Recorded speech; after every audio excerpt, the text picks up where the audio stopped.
Ladies and gents, can you believe it? Rooster Teeth, the one and only creators of Red vs. Blue, are being shut down. They are closing up shop. The business is being discontinued, and they actually have an official article on their site. This is not a rumor, talking about all the details of this announcement and what is the future of Red vs. Blue, as well as basically their IPs and what's coming next. So, why exactly is this happening? Well, it of course comes down to money, right? It comes down to, they say, basically shutting down to challenges facing digital media resulting from fundamental shifts in consumer behavior and monetization across platforms, advertising, and patronage. I think this is a really delicate way of saying that Rooster Teeth, to be really honest, has lost their way. I mean, honestly, you can see that with the branding. It does not look very good as of late. They changed their iconic logo into a simplified logo.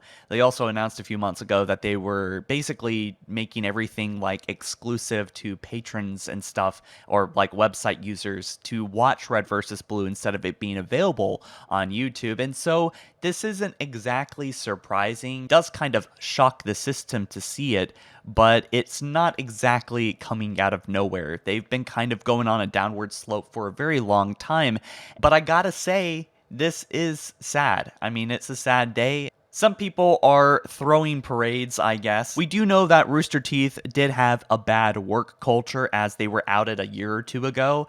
And also, it's just kind of sad to see all the people getting laid off today. Maybe they can find better jobs where they are better respected. But I gotta say, Rooster Teeth was a big part of my teen years. I always went to RTX. I had a lot of great memories there meeting HaloFollower viewers and just really cool experiences watching Halo 4 get revealed. I played Halo 4 there early before release, which was really neat. And so I have a lot of iconic memories of this place and this company. And of course, Red versus Blue, who could forget? That's kind of like the foundation of machinima and Halo animation, fan animation. And so this is definitely a really important day. It's a sad day, but they really did stand out in animation, comedy, and gaming. They had so many different like shows and things that they did, and I don't really know exactly where they lost their way, but it was many years ago. So what is happening to Red versus Blue? Well, they are in talks, apparently, at least according to TuneHive, that they are in talks of selling Ruby, Red versus Blue, and Genlock. I think Ruby is already owned by another company, but I'm not quite sure. There's a lot of contracts, there's a lot of like joint sharing going on and things that honestly I don't understand, but basically Red versus Blue could get sold off maybe to Crunchyroll, I'm guessing, or some other kind of company that it would be appropriate that's willing to buy it, because it's not like it's super successful anymore anyway.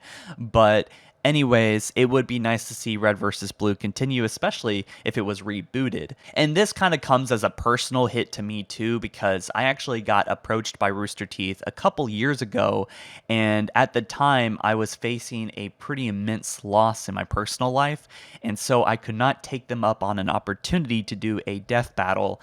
And so, do I regret it? A little bit. I really wish I took the opportunity. I'm guessing that is no longer a possibility.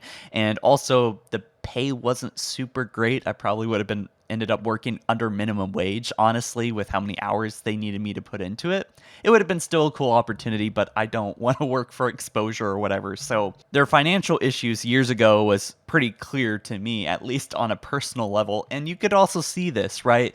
And so I think that even their official account, if we go to Rooster Teeth, you can see their branding, which again, does not really read like our Rooster Teeth that we grew up with. They say no longer an active account, archive only. So it's a dead company. No one's buying the company. It's not going to get taken over as far as we know. I mean, maybe someone might come in and like quote bail them out, but I think it's a done deal. I think they are just selling off the IPs and the company is gone. And plus their views have gone real far down.